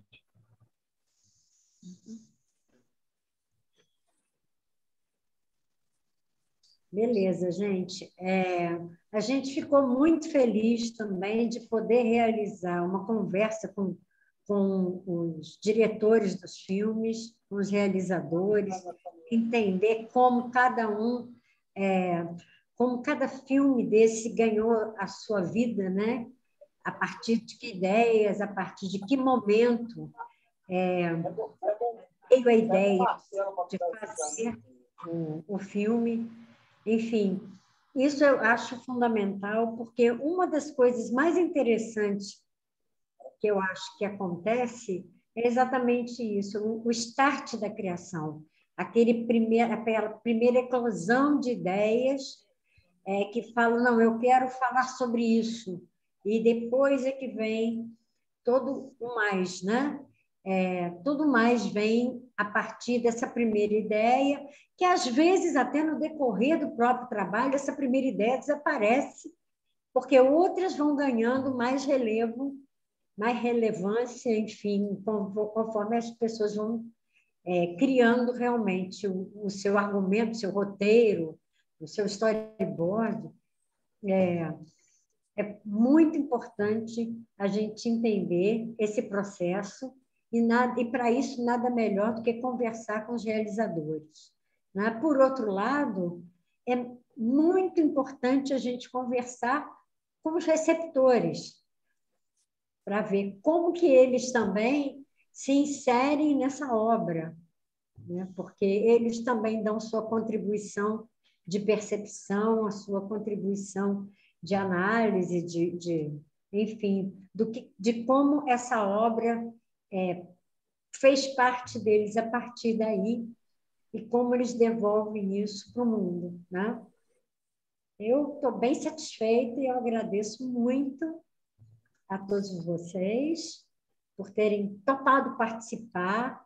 Eu acho que a gente também já está chegando no final do nosso encontro, e é uma pena que algumas pessoas já tenham saído por necessidades mesmo, que o próprio Marco não tenha conseguido entrar de novo, mas eu gostaria que a gente fizesse uma rodada de encerramento, e eu queria começar pela Maria Antônia.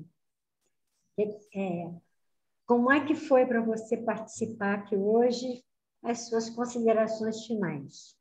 Foi importante, gostei muito de passar a tarde.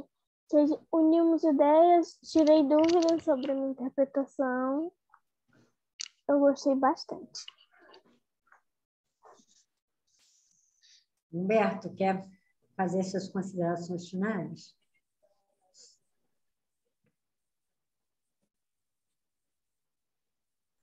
Vocês estão me ouvindo agora? Eu acho muito importante ter esses espaços de discussão e troca. Realmente, entre os realizadores acontecem mais, mas entre o público e trazer o público para analisar os filmes é muito bacana. Eu acho que é uma inovação que poderia ser adotada em mais festivais, na verdade. Então, eu acho que a gente só tem a crescer do lado dos cineastas, conversando com o público sobre o nosso filme. Então, acho uma iniciativa muito legal.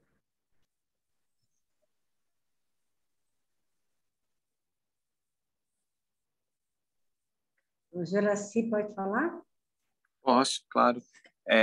Queria agradecer também a oportunidade. Acho que eu concordo com o Humberto, assim, acho que sempre deveria ter o público, né, as pessoas que recebem as obras, para a gente ouvir, né, as impressões de como os filmes afetam, e é sempre muito bom poder dialogar, trocar, entender as realidades dos colegas realizadores, né, e fiquei muito mexido, inclusive, que as duas convidadas são da região norte, então, inclusive, interligadas pelo mesmo rio que eu moro, que eu conto essa história. Então, isso me causa emoção e fico muito satisfeito, muito grato por estar nessa programação aqui muito rica. Obrigado.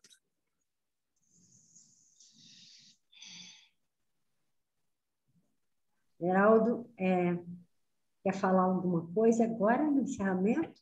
Eu acho que eu já até falei um pouquinho na fala anterior, mas de fato agradecer, reforçar aí o que os meus colegas falaram, né, que é muito bacana ter essa possibilidade de conversar com pessoas, né, com as meninas, né, que tiveram a oportunidade de assistir o filme, ainda mais quando é o público a qual o filme se destina, né?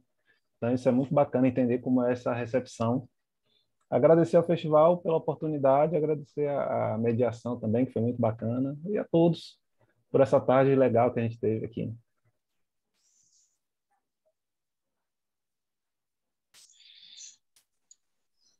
Então, Maria, acho que a pandemia facilitou para nós, né, essa possibilidade também de o festival sendo virtual, a gente poder conversar com vocês, cada um em lugar tão diferente, na Bahia, lá no Amazonas, em Rio Grande do Norte.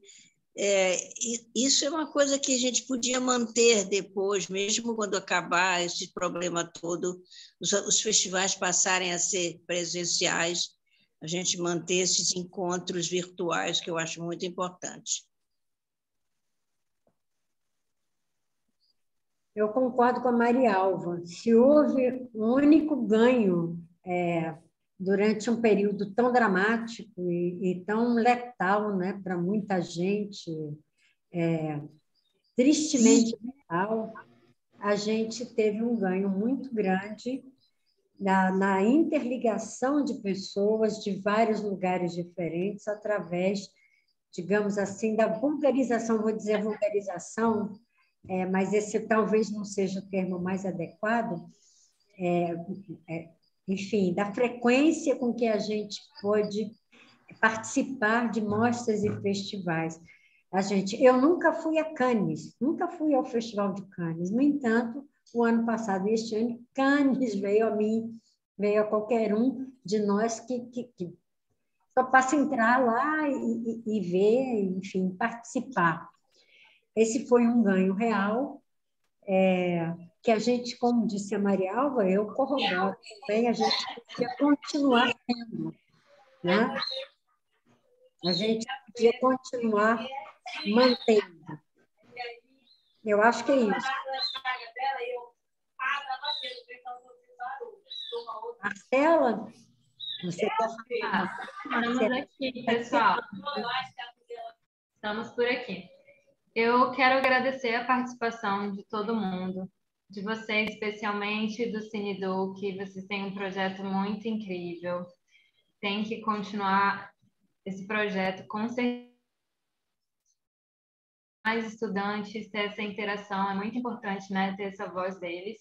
Quero agradecer a todos os diretores, roteiristas e pessoas que trabalharam nesses curtas, e muito feliz em estar com a participação de vocês no festival. Para quem está assistindo a gente, os filmes ainda estão em mostra, viu, gente? É só entrar no site, você consegue ver esses curtas com a gente.